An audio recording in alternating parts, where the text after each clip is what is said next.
Welcome to the Fatigue Files, a podcast that explores fatigue conditions from as many angles as possible while pushing the boundaries of thinking about fatigue as a signal to the 21st century and beyond. Cutting-edge thinking, practical strategies, thought-provoking explorations.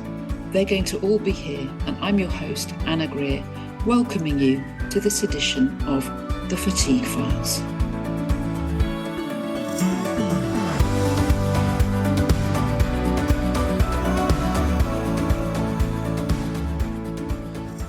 So everyone, welcome to another edition of the Fatigue Files podcast, and I have with me today Shaun Moran.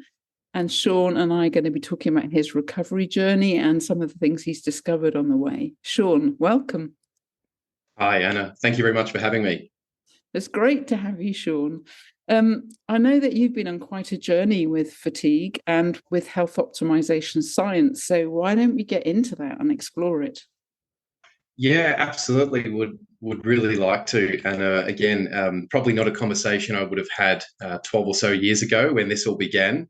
Back then, I was more interested in pursuing a one-way flight to Europe and exploring everything that Europe had to offer and not really talking about health optimization.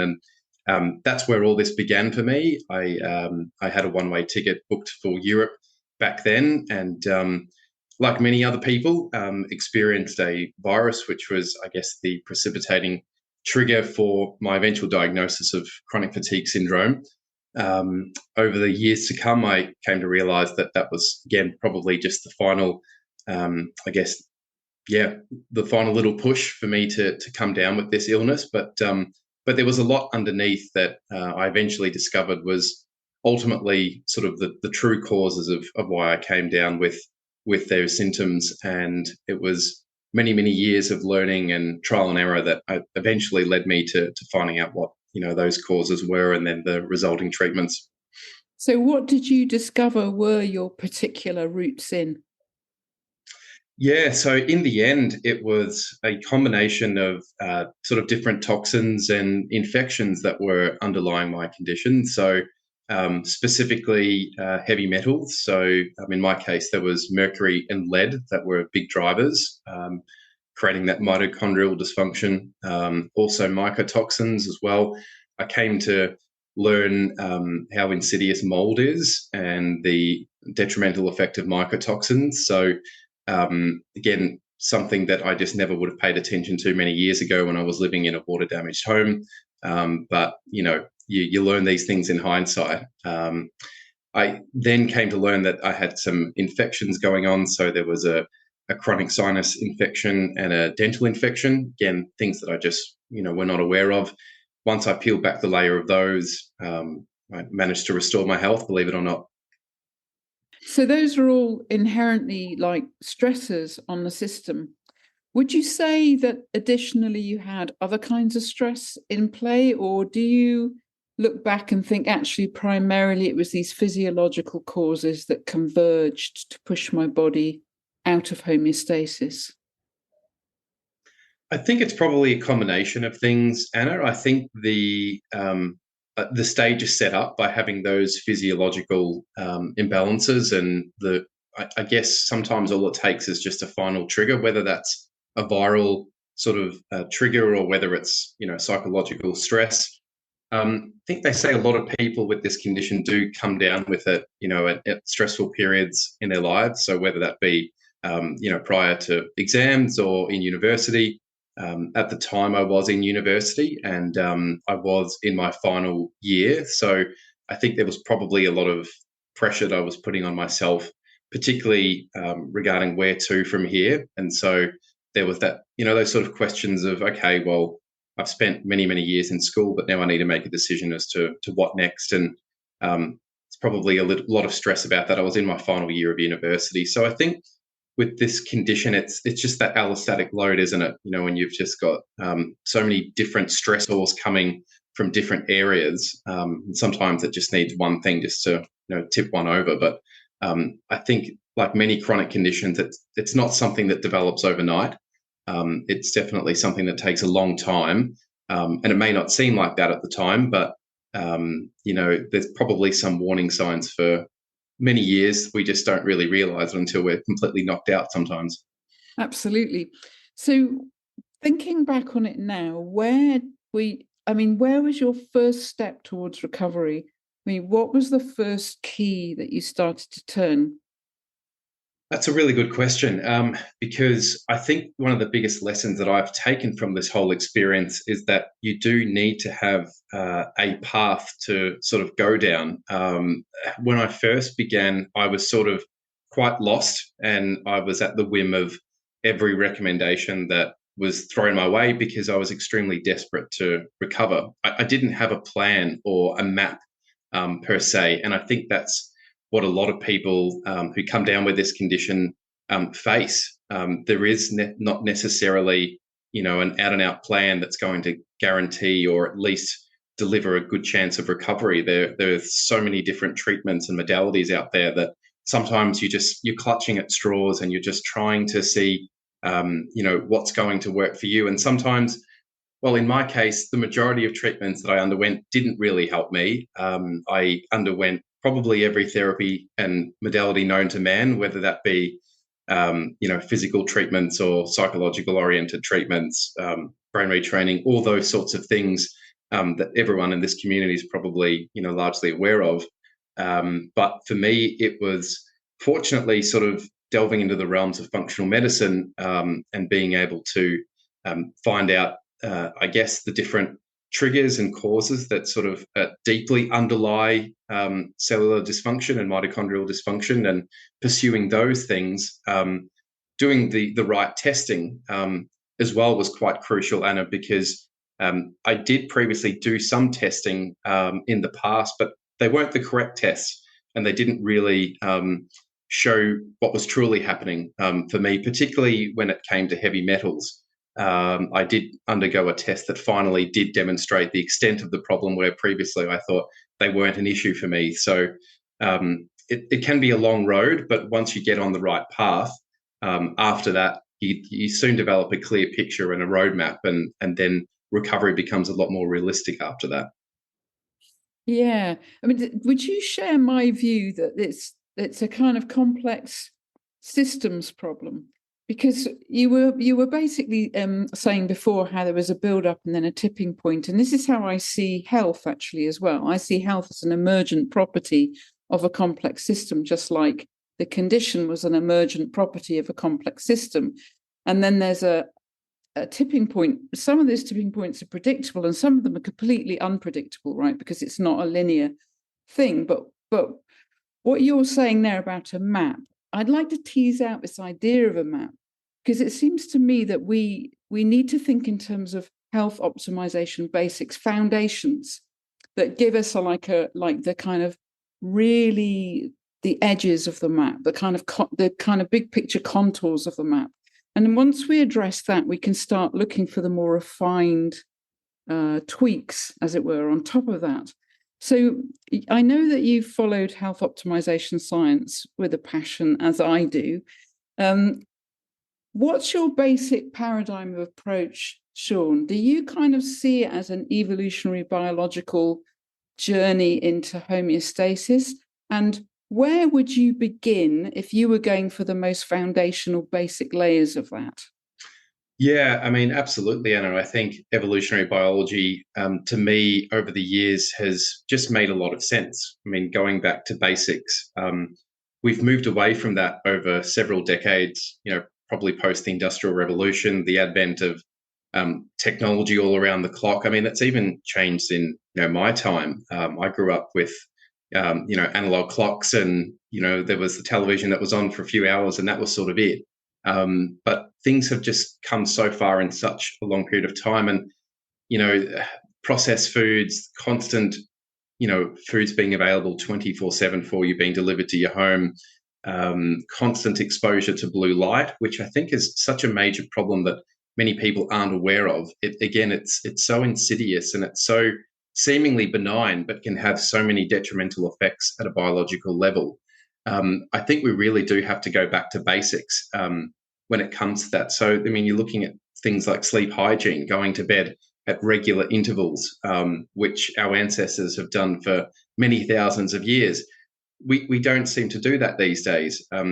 Unfortunately, we've come to disrespect, I think, our body's innate own systems and their own basic needs, really fundamentally, when you go back to that. So I think really addressing those from the get-go is fundamental in recovery. I think it's important to do that at the outset, because you can do every test in the world and you can undergo every fancy treatment in the world, but if you're not doing the bare basics, well, you're setting the stage eventually to probably relapse, if not actually not recover fully in the first place. So I think it's extremely important that we address those fundamental pillars from the beginning, and then you can layer in, as you said, the more refined treatments and the more refined causes, and really start digging deeper from there.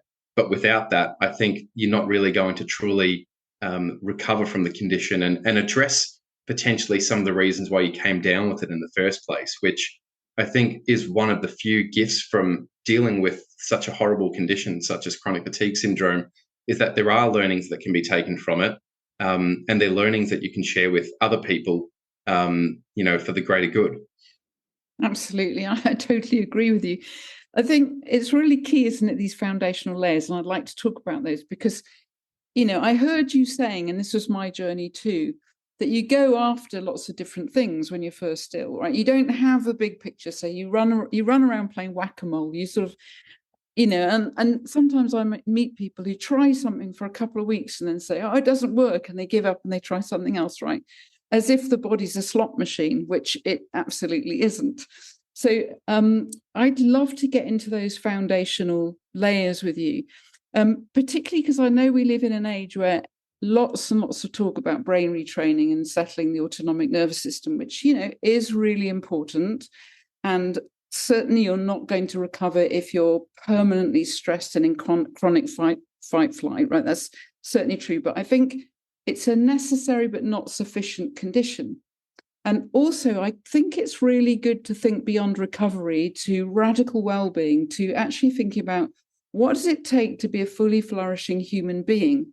This is the more fundamental question, not how do I get back to something, who knows what, what that means for me, it would be going back 34 years. I mean, that's just, it's kind of meaningless, right? It's kind of crazy. So it's really interesting to explore these layers. Now, I would start with circadian hygiene, and I suspect you would too.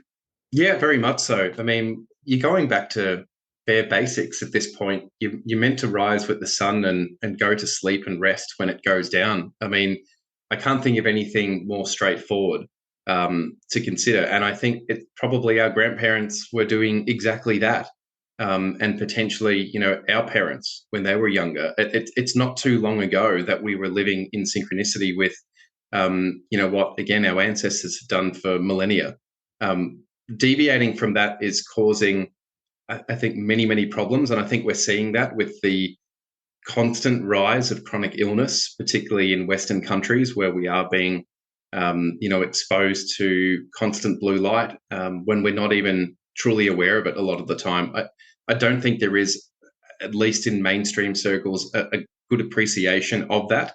I think it's very rare to go to, a doctor's clinic and be told, how's your blue light exposure at night? It's not something that I think people are truly aware of. And I think if people were aware of that, people might start making better choices. But sometimes it just takes for people to go off the right path or potentially become unwell for them to realize these things. And that's unfortunately, where things end up sometimes. So I think there's an opportunity for people who've learned about that to share that knowledge and information and bring about some positive change. So absolutely, going to bed, as close as you possibly can, after the sun has gone down, and rising with the sun and getting that early morning sunlight exposure, I think is really, really important. And they're basic tools, Anna, and they're free. It's not rocket science, and they're really straightforward. And it's not unreasonable to put on a pair of blue light blocking glasses or to install an app on your phone that blocks it out. It's not coming from a place of trying to deny someone living in the 21st century. It's just a case of making those small tweaks that can go a long way to helping with, energy levels, sleep quality, stress reduction, mood, weight regulation. The knock-on effects of something as simple as blue light exposure at the wrong time are profound. So taking those basic little steps to avoid all that can go such a long way. And I think people in our community have a responsibility to try and share these little tidbits of information that can help so many people. In digging down a little bit deeper into that, of course, we're thinking about autophagy, the necessary death of cells for cleansing, mitophagy, so that the kind of weaker and dysfunctional mitochondria die off, and that allows us to repopulate with kind of the cool guys. And then, of course, the cleansing of the glymphatic system of the brain. I mean, all this is really, really critical. And also, Shaun, nutrient timing, like not eating too close to bedtime, not moving too close to bedtime. I wouldn't exercise after 5 o'clock in the evening, for example. And I certainly don't. I eat very early. Like I finish eating by 6 religiously, so that by the time I'm getting into bed with my blue light glasses on at 9, I'm already kind of like really quite well fasted and ready to sleep. And then, of course, the long overnight fast is really, really good for cellular energy, for mitochondrial biogenesis and all these kind of things. You're right. It's just what we're doing is we're returning to the basic needs of how the body evolved. But because we live in the 21st century, we actually have to swim against the tide in order to do it. And we have to do things like put blue light blocking glasses on, simply because our homes are full of light that will stimulate the brain and suppress melatonin production. If it wasn't, and we were just going on candles, firelight, and the sunset, we wouldn't need the glasses, right? Correct. That's exactly right. You're right, Anna, and the benefits are much more than even what I've mentioned, particularly for people who are interested in recovering from fatigue. The benefits are certainly there, particularly for mitochondrial health. And, that's ultimately what we're trying to optimize and improve when trying to get through this condition. So it's just a subtle reminder to people out there, if you can make some of those tweaks, it will help go a long way to, boosting your energy in the long run. Absolutely. Now, after circadian hygiene, where would you go? Well, I think it's something that we just can't avoid at all, Anna, and that's food, nutrition, hydration, basic things that we need for survival. Again, something that we've all had to rely on for, I guess, the existence of human civilization. In our case, I guess some of the positives of living in the 21st century is that we do have access to a lot of food, and these days, a lot of healthy food and organic food that's out there that previously we may not have been able to rely on. So again, there's pros and cons of that. Obviously, there's the scenario where, again, when it comes to circadian rhythm, where people can take shortcuts and, consume food that isn't necessarily nutritious and nourishing. And so that can lead us, again, down the wrong path. But at this point, we, have access to food that, if we eat correctly and choose correctly, we can get access to all the vitamins and minerals that we need to really fuel our bodies.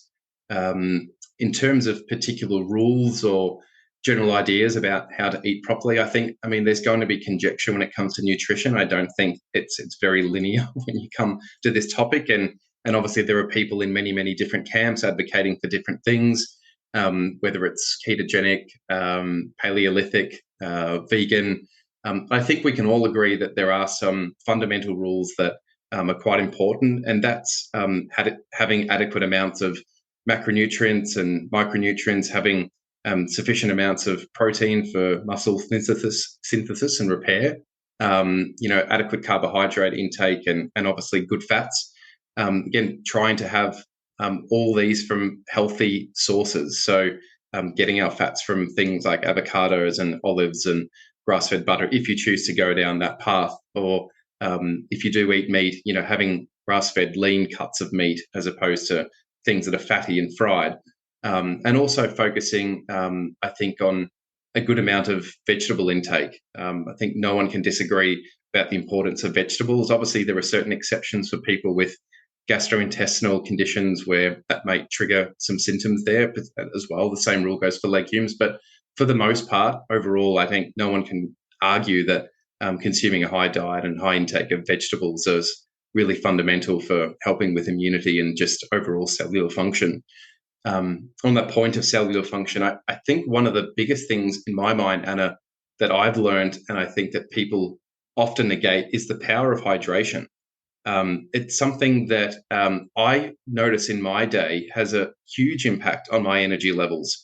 As soon as I wake up in the morning, I mean, we've obviously not consumed any liquids for potentially 12 hours at a time, and we wake up dehydrated. And I think sometimes people often forget when they wake up, they wake up a bit drowsy and, oh, gosh, you reach immediately for the caffeine as opposed to potentially looking at fueling your cells with water. And whether that be, electrolytes as well and adding to that. And that, for me, it makes a large difference to my energy levels. And it's free, it's quick, it's easy. And again, it's just so basic and fundamental. So I think we can't forget about hydration. It's often overlooked and sometimes discussed in sports circles. And again, there's that discussion about electrolytes and all these sorts of things. But we need it purely to function, for our brains to function, for our bodies to function, just as the average person. And so not forgetting that, I think, is really, really important. I would agree. I would also say, however, that it's really important not to over consume water, as in bulk water. I was talking to somebody the other day who said he drinks a gallon a day, and that's just going to wash him out completely, right?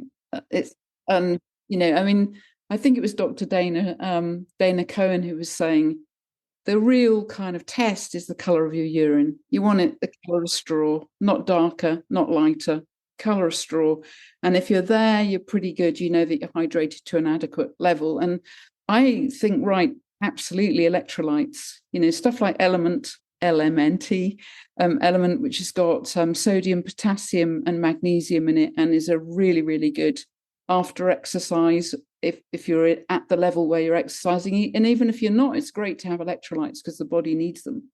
So yeah, I agree with you there. So we've got circadian hygiene, number one, diet and hydration. So these are foundations of human well-being biologically. Where would we go next? I think where we could probably turn next is, I guess, the concept of hormesis and hormetic stressors. Again, it's probably somewhat a modern day term that we've come to speak about. But if you peel back the layers, it really is, again, just going back to our basic biology and basic exposures that we've had for many, many years. So whether it be exercise, I think that's probably the first. I think the big four for me, Anna, would be definitely fasting, exercise, and heat and cold exposure.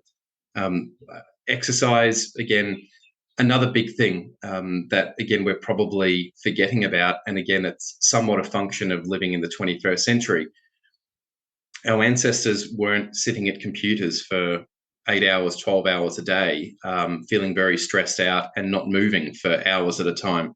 That's something that, unfortunately, is part of many people's lives now. And we've gone away from what we've been used to doing for many years: squatting, moving, jumping, leaping, walking, sprinting, all these things that our body need to really function at an optimal level.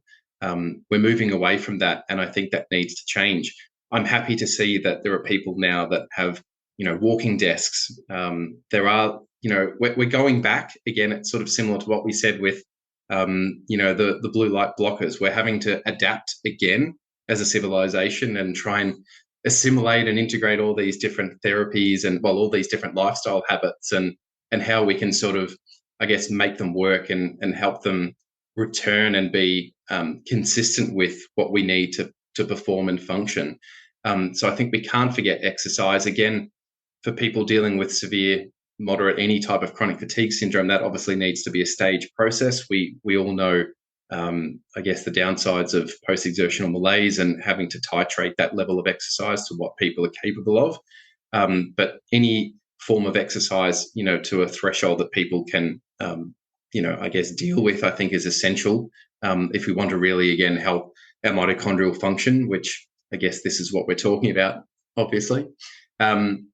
Fasting, you alluded to it before, so not eating too close to bedtime, just allowing our digestive system to, do its thing, and then allow ourselves to go to bed and let, sleep become the body's priority, not digestion, and really allowing that extended period without any food to really help, again, with mitochondrial biogenesis, with autophagy, helping the body truly reset, and then, starting again in the morning. There's very simple practices that don't require, again, a lot of money, a lot of time. It's just making that shift and turning your mind to it and implementing it, which, again, is just such an easy way to do that. Again, we're talking about heat and cold exposure.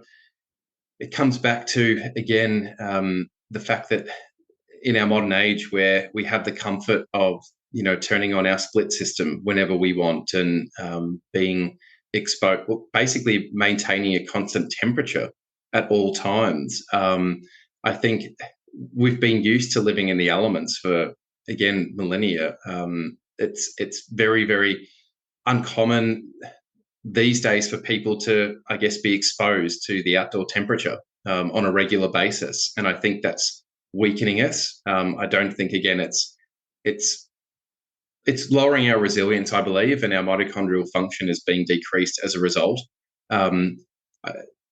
Cold therapy and hot therapy is, I think, really, really important. And I think if we can get exposure to cold plunges or even to a cold bath every now and again, we know now, the incredible health benefits and, again, benefits for our mitochondria of being exposed to those sorts of temperatures.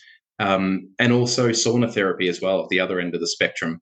Again, a myriad of benefits for detoxification, for, again, mitochondrial function, for circadian rhythm. There's so much going on there as well. And then we can't forget photobiomodulation as well, whether that be through a red light device or even just stepping outside and getting some sunshine, believe it or not. All these sorts of things can just have profound impacts on the mitochondria and help augment them and get them firing again. They're not big things. Again, you don't need to invest a lot of money into accessing these benefits. They are fundamentally just going back to basics, which is, I guess, the message that we're trying to convey here. It's not about necessarily getting fancy gadgets or doing anything out of this world. It's really just returning to what we've really essentially been designed to do as human beings. Yeah. So we've got there circadian hygiene. There's research that shows the independent value of true darkness as opposed to just, light alone. So we've got light and dark circadian hygiene. We've got nutrient intake and diet. We've got hydration. We've got movement. As you said, evolutionarily, we're designed to move. We're not designed to lie around. And while, of course, Shaun, we know that there's a phase in the journey, depending how debilitated you are, where that's what you need to do to rest really profoundly. If that's all you do forever, you're going to get worse, not better. So, we know that movement is critical. And photobiomodulation, basically, that's a fancy way of talking about the way that light moderates cellular function. And sunlight, I found, was a critical part of my journey, actually getting out every sunny day, quasi-naked on my flat roof, and getting an all-year-round tan if I can, which is challenging in Britain, to be fair. So I make up for that. And this is where the tech comes in, because when I can't do that, and if I didn't have any money, that's what I'd have to rely on. But I've been able to invest in a sauna, as you say, so many benefits from sauna, including cardiovascular benefits. I use a UVB lamp for vitamin D production. And then, of course, you've got the red light panels. So photobiomodulation is really cool. And I think it's something that increasing numbers of people are starting to discover. And as you say, it's going back in a way just to evolutionary priorities. It's just about the cells and getting their kind of photonic exposure, their photonic energy for functioning. So I'm just thinking the only other thing I guess we would need to think about would be psychoneuroimmunology, would be the kind of aspect of all this that has to do with the way we frame our experience, the way that we relate to ourselves, the kind of self-relating we have and what that does in the body. We know that a negative thought produces mitochondrial DNA in the bloodstream within 3 seconds. We don't want it there. So we know that there's an intimate relationship between the way that we frame things and the kind of neurochemicals that get released, whether it's adrenaline, noradrenaline, cortisol, or whether it's going to be serotonin, oxytocin, and dopamine. So we've got the best pharmacy living in our brains and bodies, and we can switch it really, really fast. And so that's the other aspect of this, isn't it? And that's kind of where the brain retraining, autonomic nervous system side of this comes into play.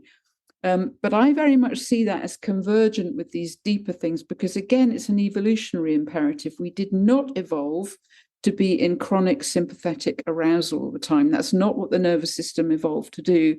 And being permanently kind of driving with the handbrake on, as it were, is extremely destructive for the body, extremely stressful as a physiological matter, not just a psychological matter. So in your own recovery journey, Shaun, how did you balance these things? How did you conceptualize the relationship between all these layers and the kind of psychoneuroimmunology of it with the other stuff? And then where did the tests fit in to all of that? Yeah, so Anna, it was, I guess, progressive. I probably learned these tools over several years. It probably all just didn't come at once. And so I started bringing in these different layers year after year after year.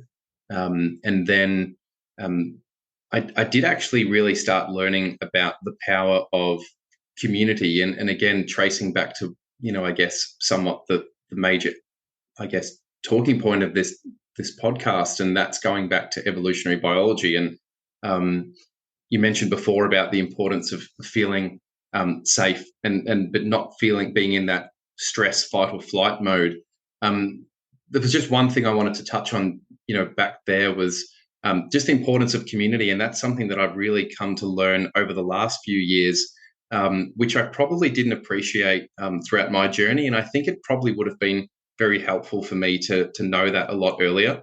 Going back to when we felt safe and unsafe, well, we typically lived in tribes, of maybe 30, 40, 50 people with our extended family. And for the most part, you felt safe. You were amongst people that loved you, that cared for you, and that made you feel purposeful. Everyone had a role in their tribe, and they each participated and played their part. We are now living in an ever more disconnected society where people are living sometimes without any friends or family. People, particularly who are dealing with chronic illness, are inherently isolated due to the nature of the condition. And I think that is having much more of an impact than we can possibly believe at this point. If you're not remaining connected and having, I guess, really meaningful relationships as opposed to many superficial relationships, I think that is causing low-grade stress for our nervous systems. And I think it's something that we're starting to realize and really coming to appreciate. But if we're not feeling part of something, if we're not feeling part of a group or part of some sort of community, I do feel as if that is going to be putting us into that fight or flight mode more often than we think. And I think for people in this community, remaining connected and feeling that you're not alone and that there is support out there and that there are other people going through this, I think is truly important to help people feel more at ease. And that will, in and of itself, help regulate their nervous systems and consequently their immune systems as well. So I think that was just something I wanted to bring up. So you got me thinking about that a moment ago, but that wasn't probably as big of a part of my recovery, Anna, as I probably would have hoped in hindsight. I probably didn't reach out to people in the community as I probably thought I could have in retrospect. But to go back to your question, it was essentially integrating all these different tools over the years and bringing them in year after year after year, and then learning about the different testing that can really sort of zone in on and really drill down on the physiological imbalances that that are there and that, we really can't avoid. So that was probably back in 2020 now, where I sort of discovered all those different toxicities and infections. And then when I, went after each of them sort of in the right order and in the right way, and doing so diligently, I came to sort of address them. But there's probably another lesson in there for the audience, that if you are undergoing a detoxification program or looking at infections, that in and of itself is quite an art, and it's not something that can be done sort of willy-nilly. I think it really does require sort of the guidance and expertise of someone who truly knows what they're doing, because if you're mobilizing things that haven't sort of been moved for many years, you could be creating more damage, in the short term than you can think of. So doing so carefully and with skill, I think, is really important. And if you do those things, there's nothing stopping you from, regaining your health. I think that's truly what I want to convey to the audience today. Yeah, I mean, for me, I would agree. I think it's all about direction of travel. Health is a life practice. As I said before, it's an emergent property of a complex system. And so it's a direction of travel. By definition, we're always moving in the direction of health or away from health, depending on, the organic dance of what's going on in our incredibly complex body. I mean, we're 70% non-human. We're made up of all these microbial, viral, cellular structures. And they are intelligent communicative structures that are constantly in a relationship, and not necessarily a harmonious one. We can be idealistic and essentialist about nature, but actually conflict and tension is part of the dynamic. And so what we're talking here about is a non-linear generative relationship with a complex system. And that's an art form. And it was implicit there in what you were just saying about, if you start peeling back layers of infection, or you're starting to attack mycotoxin overload, or you're starting to deal with heavy metal detoxification protocols, there's an art to it. And it involves incredibly sensitive awareness of the feedback the body's giving, and understanding what feedback means what. Is this just the beginning of a Herxheimer's reaction? Do we need to dial it back a bit at this point? Or do I just have to have 3 days of discomfort and drink more fluids and make sure that I'm actually just flushing a bit more? It takes intelligence. It's a kind of a dance. And I kind of feel that the more we know about the body, all these layers, the better. Because this is where we live. This is who we are. We are these embodied, complex systems. And what I love about the way we're approaching this, and the way that some members of the health community approach it, is the more we look at the science of this, the more we go into the depths of what's actually going on in the body, the more we see its stunning, remarkable intelligences, and the more we understand the fundamental importance of these basic patterns of evolutionary respect for something that is much, much older than us. I mean, mitochondria evolved millennia before the human neocortex arrived in a body that looks vaguely ape-like. You know what I mean? And that's why it matters, the movement of the sun, the light and dark, because these cells, that's how they evolved. And so when we start thinking about our own cellularity, we start relating to that differently. And yes, it comes down to some very practical, not necessarily expensive rhythms of life and commitments. But I personally think that understanding the stunning intelligence of the body is the most inspiring kind of summons towards well-being that you can imagine. Very much so, yeah. And it's, I guess, one of the blessings of having come down with such a condition that we wouldn't have, in our wildest dreams, been able to come to appreciate, the wonders of the human body and mind, but for that. So again, something positive to come from this experience, Anna. It really is a marvel. The body that we sort of are living in, and coming to respect it, and feed it what it truly needs, and live in synchronicity with that, can just go such a long way. And it's truly remarkable when you see people, restore that homeostasis that we should be in. Intrinsic to what we're saying, Shaun, to where we're coming from at this, is a respect for the body as materiality. Yes, the mind is hugely powerful. We know that, and we know that, we construct our reality in multiple ways, but we construct it as a system. Like my microbiota can influence what I choose to eat, right? It's not all top down.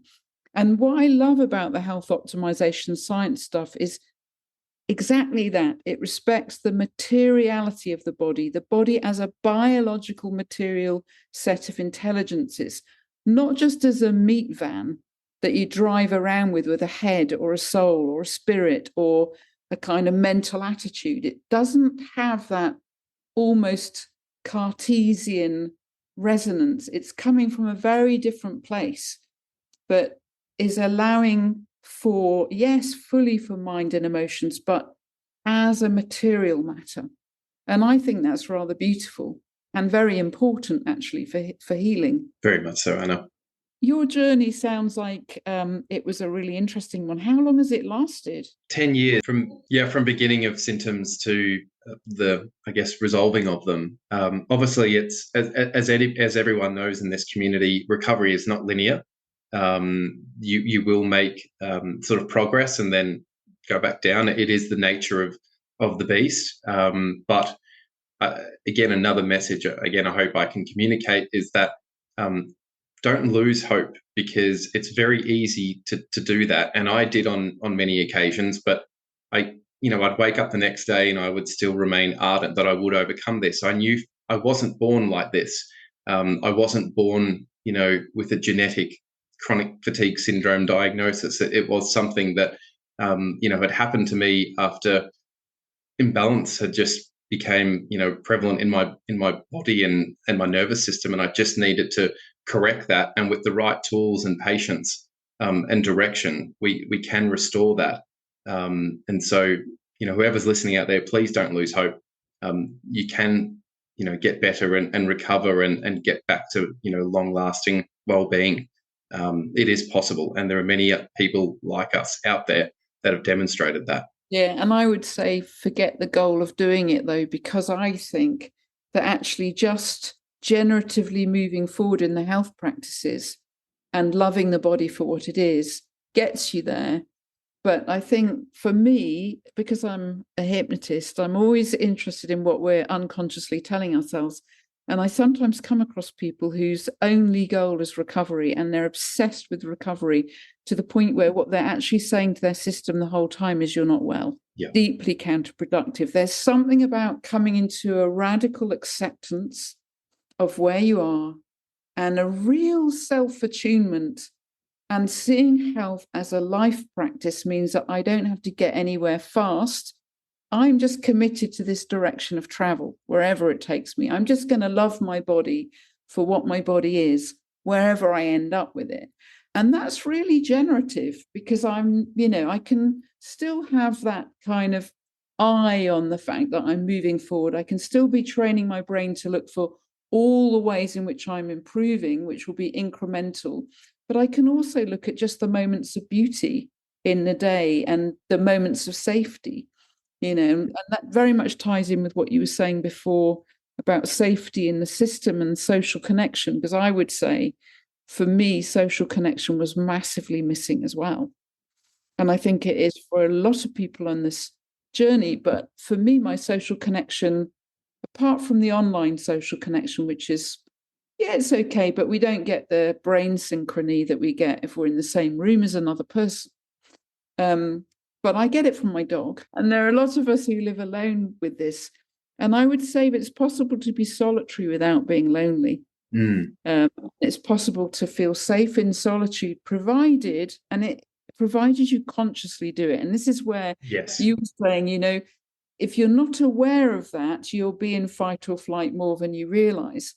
if you know that that's a factor, if you know that, for example, the research shows that social isolation is actually physically damaging at a certain level, it's not good for your health, then you can use your wonderful imagination and somatic senses in order not to feel alone. And actually, I don't know if you heard the podcast episode with Matilda Arvidsson when she was talking about her relationship with plants. Plants gave her relationality. And this comes back in a way, Shaun, to this whole thing about materiality, right? The cellular nature of the body and the material nature of the body unites us with the non-human world, because we are 70% non-human. So if we start thinking in those terms and we start thinking about the way in which we're kind of porous to the world, the body's an open system always communicating with the world, whether it's human or non-human life or whatever it is around us, or even using the visual cortex to construct relationship.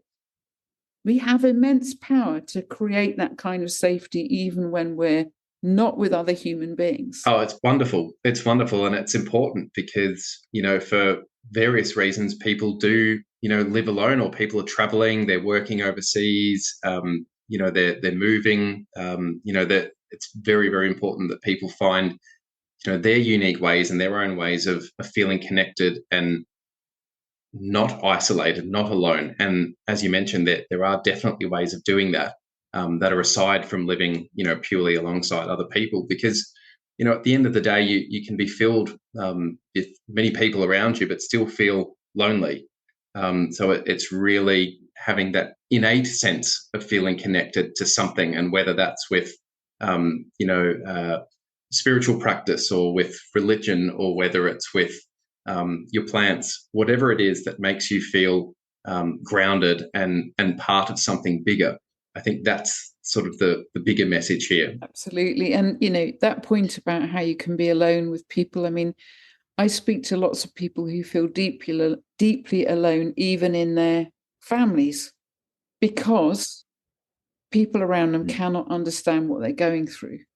Right. So their deepest need is to be seen, heard, attuned to, got, and that's what's often missing for people with chronic fatigue. Even if they live with other humans, there can be that failure of attuned relationality, which is not surprising because, even as people who've had the condition, sometimes when we're around others who've got the condition, we can see the fluctuations in symptoms. We can see the kind of, from the outside, the unpredictability of it. Although, when you get to know it really well, you know exactly why. But you can see how if you've never had it, it would be deeply confusing.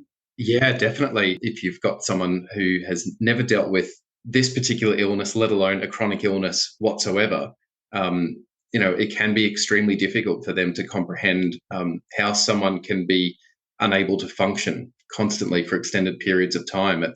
It would be very difficult to understand, which I didn't probably appreciate and grasp at the time. And so that probably led to me feeling, like you said, not seen and understood for many periods until I sort of met other people with the illness. But yeah, it is definitely a good consideration to have. Yeah, absolutely. Well, thank you for a great conversation, Shaun. I'm sure people will find it really, really supportive.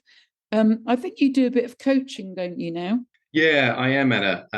Again, I thought out of something that was so debilitating and so stressful over many, many years, I always said to myself that I couldn't let this experience go to waste. And I felt that if I was to just go back to my life and carry on with things and not share with people what I've learned and try and help other people, I sort of thought that this would have just been a complete waste. And I felt that, this is somewhat part of my mission in life, and to assist other people in any way I can, on their journey. So I'm putting myself out there to try and assist people in any way I can at the moment, and that's through some online coaching. So I am helping people from around the world.